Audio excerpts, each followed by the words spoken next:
그래서 이분서는 말합니다. 제가 하나님의 능히 죽은 자 가운데서 다시 살렸을 줄 생각합니다. 이삭을 모리아산에서 제물로 드려도 하나님이 제물로 드린 이 아들을 다시 살려주실 것을, 부활시켜주실 것을 믿는 믿음이 있었기 때문에 모리아산으로 간 거예요. 괜히 희생한 것이 아니라 믿음이 있었기 때문에 그 헌신이 가능한 겁니다. 믿음은 하나님을 체험해 가보고 철하는 것입니다. 이러한 믿음의 열매는 겸손입니다. 진실한 믿음의 사람의 특징은 겸손입니다. 결코 자기 자신을 자랑하지 않습니다.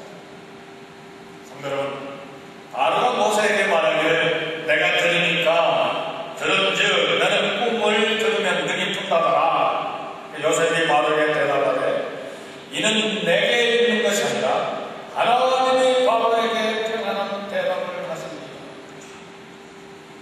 요셉이 대답한 말을 주목해야 합니다. 하나님이 바로에게 평안한 대답을 하십니다. 성공할 때 우리가 조심할 것이 교만에 하나님께서 우리에게 성공과 복을 주실 때 우리가 가진 대답은 겸손입니다. 과거의 요셉은 꿈자랑하다가 형들에게 미움받고 왕따당해서 노예로 팔려가고 합니다. 그러나 13년간의 혹독한 훈련 끝에 그는 겸손의 사람으로 변화됐습니다. 꿈 해석이 자기에게 있지 않고 하나님께 있음을 분명히 했습니다. 하나님께 영광을 돌리는 것입니다. 이것이 믿음의 사람의 열매입니다. 믿음의 사람의 열매는 겸손입니다. 어떤 성공과 어떤 복을 받든지 겸손해야 됩니다. 개인도 사회도 가정도 국가도 하나님 앞에 영광을 돌리고 하나님 앞에서 고개를 숙여야 합니다. 그러지 않을 때 이집트도 그리고 페르시아도 그리스도 로마도 어느 나라든 하나님 앞에서 무릎 꿇지 않으면 멸망합니다. 여러분, 증조할아버지 아브라함이 받은 계시의 말씀을 따라서 자기 민족이 4대 만에, 다시 말하면 400년 만에 이집트에서 나갈 것을 알았습니다. 그래서 그는 그 비전을 자기 가족들에게 이야기했습니다. 이름으로 요셉은 임종시에 이스라엘 자손들에 떠날 것을 말하고 또 자기 해고를 위하여 명하였으며 믿음의 사람들은 자기 민족에 대한 사랑을 잃지 않습니다.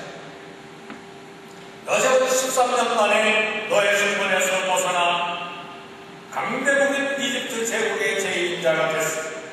대단한 성공이죠. 그러나 그는 성공에 취하지 않았습니다. 자기 민족을 잊지 않았습니다. 이집트에서 살다가 죽었지만 언젠가 이집트를 떠날 때를 알고 떠날 때에 자기 회복을 가지고 무덤에서 그의 가난으로 가져갈 것을 말했습니다. 이것이 믿음입니다. 모세가 이런 요셉의 믿음을 배웠습니다. 모세는 요셉보다 더 성공할 가능성이 컸던 사람입니다. 바로의 후계 자리에 위치해 있었습니다. 그는 이집트에서 태어난 3세, 4세가 아니고 400년 동안 이집트에서 살았던 이스라엘 백성의 자손으로서 이집트 태생입니다. 이집트의 시민권을 가진 사람이었습니다. 그리고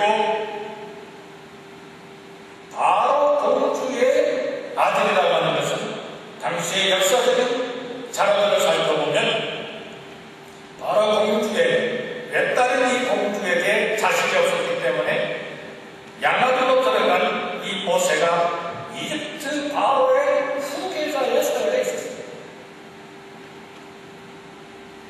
그러나 믿음으로 바로의 공주의 아들이라 칭함을 거절했습니다. 그리고 노예인 자기 백성의 고통과 함께하기 위해서 바로의 꿈을 떠났습니다. 이것이 모세의 믿음입니다. 언젠가도 말씀드린 것처럼 워싱턴에 상원 의원이면서 상원의 부의장인 사람이 한국 사람이 있습니다. 그는 고아 출신인데 미국에 와서 워싱턴에서 출세를 했어요.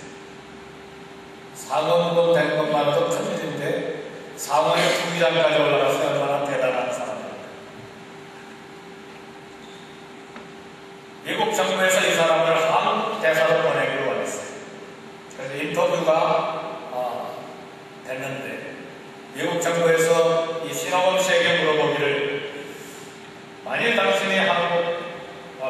대사로서 한국 대사관에서 일할 때 한국 정부와 미국 정부가 갈등이 일어난다면 어떻게 하겠습니까? 이게 미국 정부의 마지막 인터뷰 질문이었습니다. 저 같으면 이렇게 대답하겠습니다. 근데 이분은 밝게 대답했어요.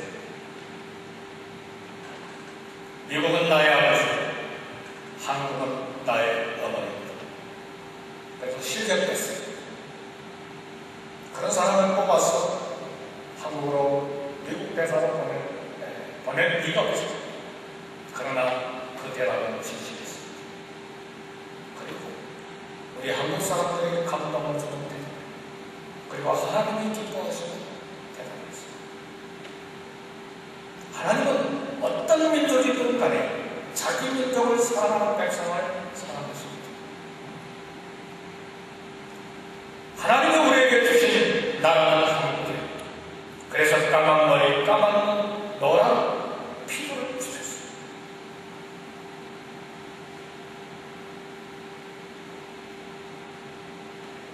따라서 우리는 미국 땅에 살고 있기 때문에 미국의 평안과 부흥을 위해서 기도하고 살아야 합니다. 그러나 더욱 한국을 위해서 기도하는 것이 우선순위이며 하나님이 기뻐하시는 일입니다. 하나님께서 한국의 국군을 내려주시고 계십니다. 일반적으로 하나님이 한 국가를 축복하면 수백 년 동안 쓰임받을 수가 있습니다. 한국이 세계를 위해서 쓰임받는 기회가 오고 있는데 한국이 거룩한 나라로 쓰임받기를 위하여 우리는 기도해야 할 것입니다. 오늘 하나님께서 저와 여러분들에게 주신 이 짧은 삶의 기간입니다. 믿음으로 살아 가정과 사회와 국가 그리고 전 세계에 쓰임받는 역사가 일어나 놀라운 은혜가 있기를 주의 이름으로 축복합니다. 기도하겠습니다. 하나님 아버지,